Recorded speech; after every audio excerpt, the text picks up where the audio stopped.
Steve, I'm so impressed. You were gentle on me. Last year, he stood up there and he complained about the traffic flow because of all the construction. Of course, he was kidding. And it was busy because we had put so much money into the Connecting Link and other infrastructure programs that we had in Timmins, all as a result of the PC government, the Conservative government here in Ontario. So Steve, thank you for being so generous and keeping your remarks so short. Good afternoon. It's great to be here this week at the Canadian Mining Expo and in my hometown of Timmins. And Glenn, I want to say again, what a phenomenal job that you and Rory and your team do. This show is bigger and better than it was last year. And I thought last year it would be tough to improve that. There was a buzz last year, and the buzz is higher this year. We know the times that we're living in, the geopolitical conditions, the number one topic that everybody has on their mind right now are the tariffs with Trump. But Timmins and other mining communities in the north, but especially Timmins, is in a very fortunate position because we're still centered on gold. And I think last year at this time, I said, I put a number out there and no one could answer. I'll ask a question, and I'm sure that will be out there. What's the price of gold in Canadian dollars right now? Shout it out. No, that's US. What's Canadian, what is it? 4,400. Oh, you don't know, eh? I thought this was a mining community here. Are you, eh? Okay, shout it out. What is it? 4,600. There you go. Almost $5,000 an ounce Canadian. That's why there's a buzz in this room. And that price of gold is not going to go away. There's an economic war happening right now between the US and China. This is not going to go away.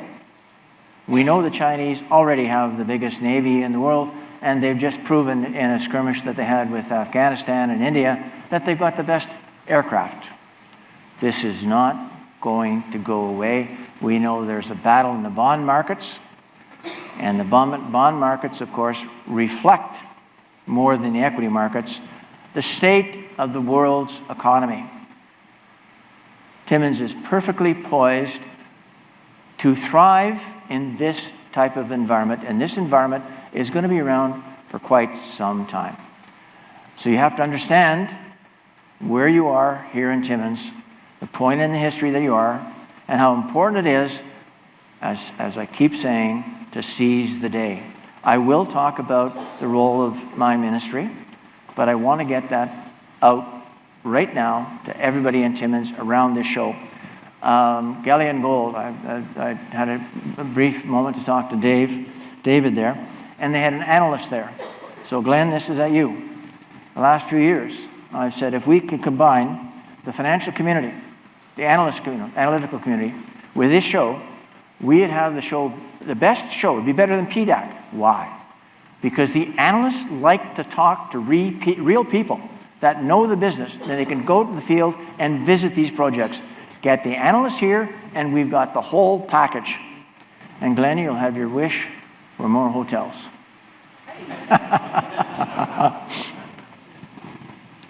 The big event has spent over 30 years bringing together the best and brightest minds in the mining sector, creating a space to network, forge connections, and exchange ideas.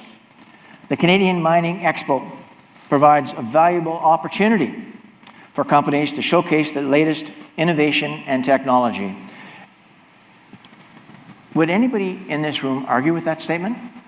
Have you not been impressed with the booth? Have you not been impressed with the service companies that are there, the manufacturing companies? Aren't they the greatest? Aren't we the best? Aren't we the best?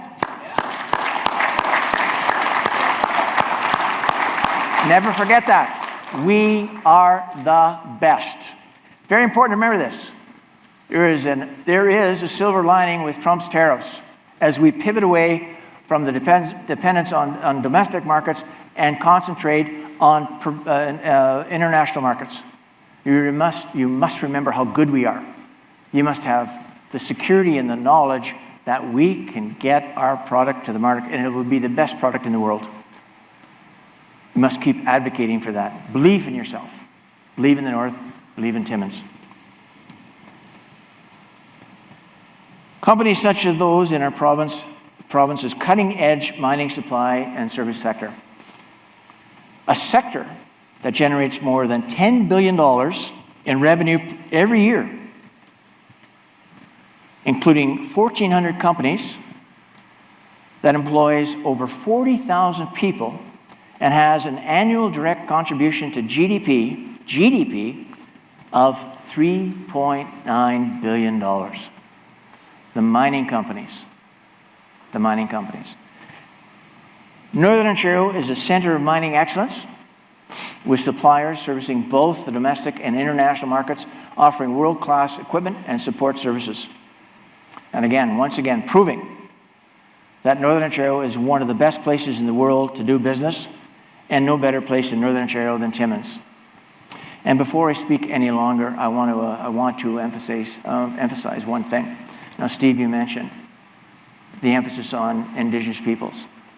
Remember, nothing is going to happen in our industry without the partnership of the Indigenous communities.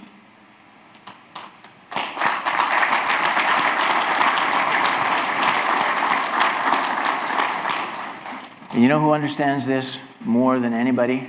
The mining communities. I've been involved in that space since Placer Dome days in the late 80s and early 90s, when we developed the Musselwhite mine and did the partnerships with 5 Indigenous communities, and saw how those communities thrived and prospered. And they saw the benefit of development, raising the standard of living, the type of jobs, the careers.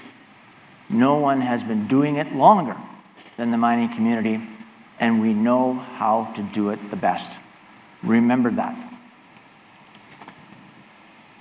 The work that happens at this Expo will assist our government with setting priorities, allowing us to learn from each other as we work to protect Ontario in the face of U.S. tariffs and continued economic uncertainty. Today's projects and pipeline sessions provides a unique opportunity to hear from industry and government. There has never been a more important time to have these types of discussions, and never a better location. You're talking to people on the ground that know their business. As I've said many times, Northern Ontario has incredible potential, and of course, Timmins is at the center of this. I want to remind you again, the population of Northern Ontario peaked in 1996. In 1996. At the same time, the population of Southern Ontario tripled. But we found our voice. We found our place. In the last 3 years, because of the projects, the policies of our government, progressive conservatives, the population is increasing. It is increasing. And you've heard me prior to when I was the mayor, certainly when I was the mayor, certainly when I was the Minister of Mines, and what I'm doing now, advocating about the potential of Northern Ontario. Now, of course, what is Northern Ontario? What is Northern Ontario? What is it? Northern Ontario is sexy. Everybody wants a piece of it, and that is a good thing. That's a good thing. To the point, in the last speech, the last budget, in the legislature, 2/3 of the throne speech was devoted to Northern Ontario because of the resources, all resources, from the agriculture sector, the forestry sector, to the manufacturing sector, the mineral sector. 2/3 of that throne speech was devoted to building the infrastructure required to unlock the potential here in Northern Ontario. We are sexy. People want a piece of this. You're aware of the fact that the Premier wrote a letter to the Prime Minister, in fact, just last week in Saskatoon. They talk about priority projects. Well, the port on James Bay is a priority project. Lionel, how long have we been talking about the port on James Bay? Since 1972. That's when that report was written. And it's a beautiful report. It's a thorough report. Tells about where it should be located, how deep the seas are. 1972, and it's now a priority project. Are we sexy? We're sexy. We're sexy. And it's with the full cooperation and partnership with the Indigenous people. What's the first thing we have to do? And who wants it? The Indigenous people. We have to build a permanent road from Fraservale up to Moosonee. And who wants it? The Indigenous people. We have won. They have won. We've all won. Because the world now knows how important Northern Ontario is. And the world backs us. There was no trouble. Peter Bethingfield, as you know, he's the Minister of Finance, raising, they had, of course, some financing to do in New York City. They had absolutely no problem raising the funds required in Ontario on the back of the resources that we have in Northern Ontario.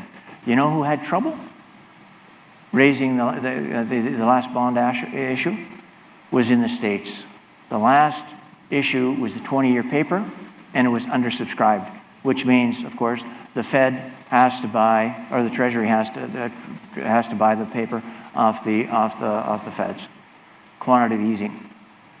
Trouble in paradise down south. No trouble in Northern Ontario. Easy. Get the money. We're sexy.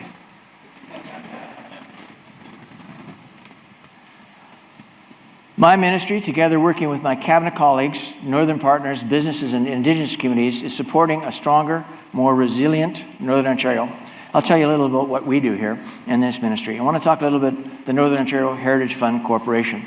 As you know, this is now my ministry. I want to talk a little bit. I want to acknowledge what with Minister Rickford. He did an unbelievably good job in organizing the Heritage Fund. It's well organized. It in fact helps every single community, Indigenous community, and all our communities in Northern Ontario, as required for all our communities across the north that were suffering population declines, stepping in and helping all communities. So it's important, a very, very part of what we do in this ministry.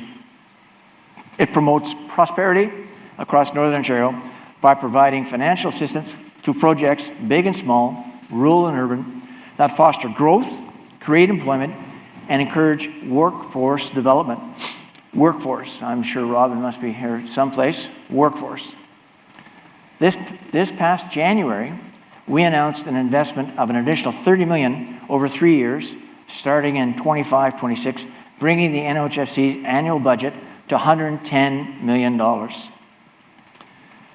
Since June 2018, or I'll say through the NHFC, we've made significant investments in the mining, supply, and service sector, totaling over $70 million since 2018.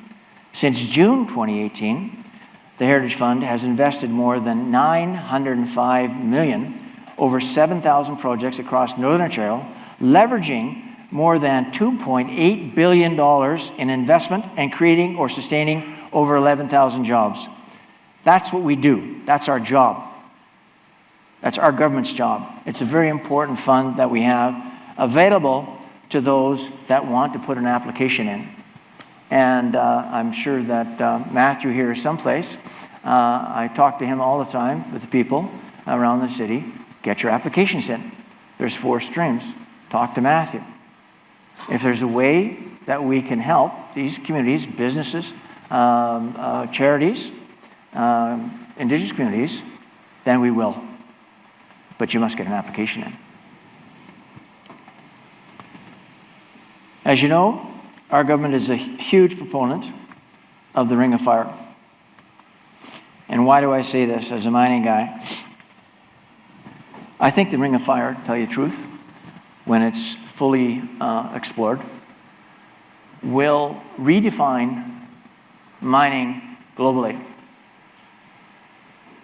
We have, as you know, nickel, but we have titanium, we have copper, we have gold. In fact, we have all the base metals, and most importantly, we have the rare earths. The rare earths that we used to talk about, and critical minerals that we used to talk about in relation to the EV revolution, they're the same metals that are required to develop the aerospace industry and used in national defense. How important that is? Well, we have them, and the U.S. doesn't have them. This should be, as the Premier has said, the perfect time for Fortress Can-Am. A perfect time for partnerships. But that isn't happening. In fact, I didn't see anything that where he had changed his mind, but yesterday, President Trump announced an increase in the tariffs on steel and aluminum to 50%. 50%. There is solutions. There is a solution, but that's a long way away from saying that we have a partner. We don't have a partner. Again, the silver lining. Pivot away from the dependence of the U.S. domestic market and develop the markets internationally, especially in Europe. That was the strong statement in the throne speech recently in the federal government, in the federal throne speech. It's one of the things that we have to do, and we can do it. The key to that is developing the roads. And I want to talk about roads because they're key in a couple reasons. Northern Ontario has over 2/3 of the roads in Ontario. But most importantly, this ministry is also responsible for the winter roads. The winter roads that are disappearing because of climate change. And without winter roads, you can't get your heavy supplies easily into those communities. And without permanent roads, there's only one way out, and that's the airstrips. Now you can imagine in northwestern Ontario right now, where the fires are raging, you can't get out. You cannot get out without permanent roads. Can you imagine if the smoke doesn't allow you to evacuate by those airstrips? Can you imagine a fate that's how horrific that is? That's the same fate that happened in Northern Ontario with the fires in 1911, 1916, 1922. We had solved those problems. They're back because of climate change. It's a health and safety thing to make sure that those get built, and there has to be more of them. We have to be able to evacuate those people in the situations that we're currently living with. Remember this as we go after these budgets to make sure that this happens. All types of roads, not just for resource development, but for the health and safety of the Indigenous communities in northwestern Ontario.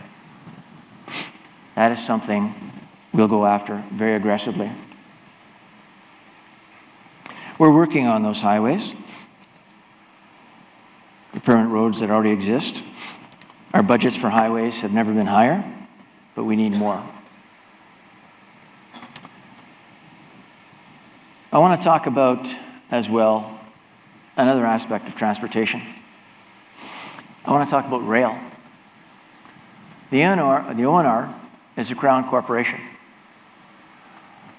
and it has to be expanded across all of Northern Ontario.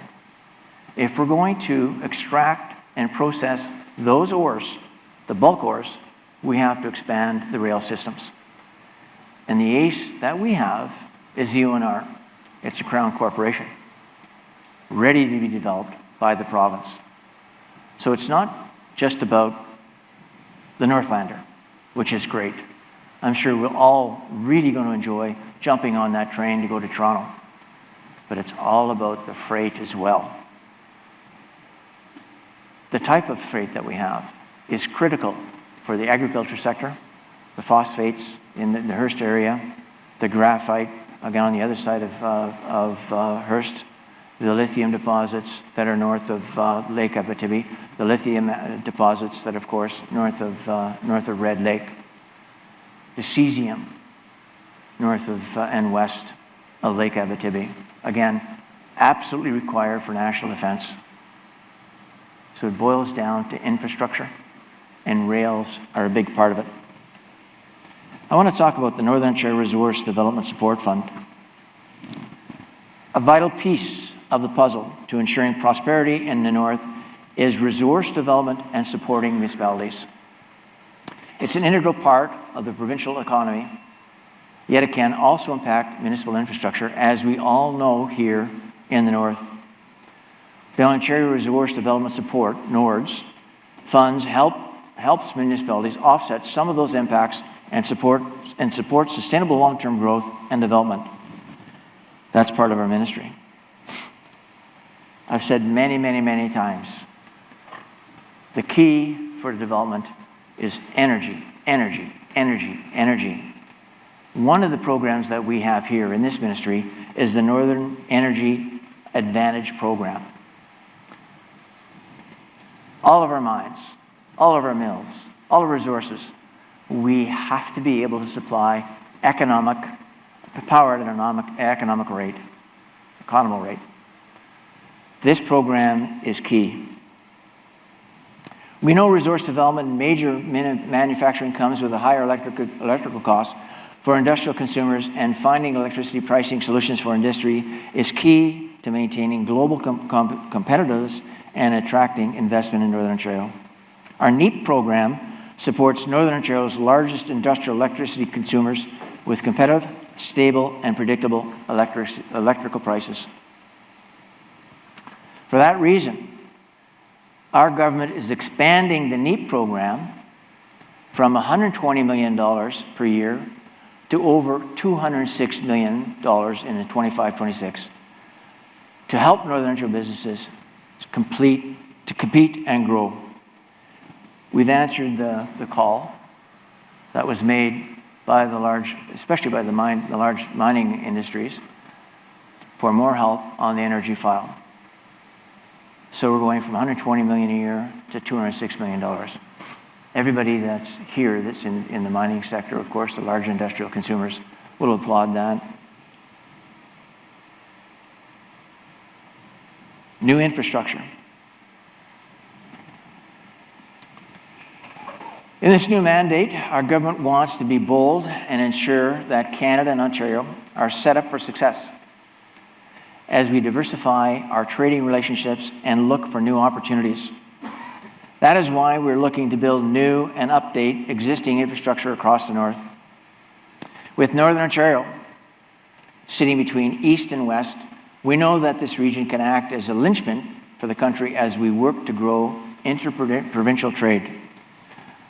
And that means more utilization of our roads, rails, and waterways.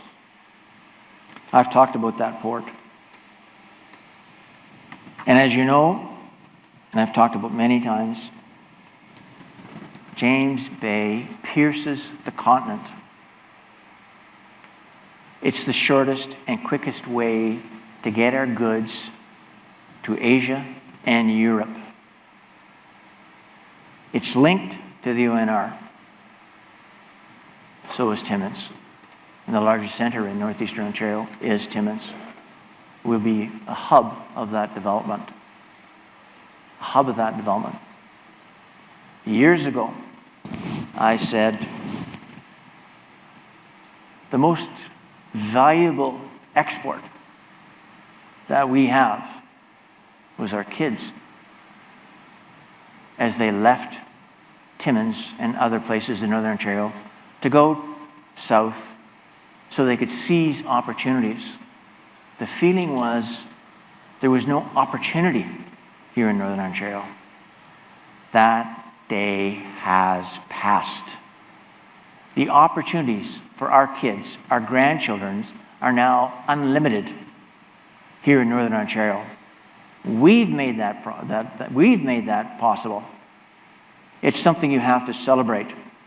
You have to realize how important advocacy is for Northern Ontario, so that the world, Ontario, Canada, understands that we have what the world wants and needs right here in Northern Ontario.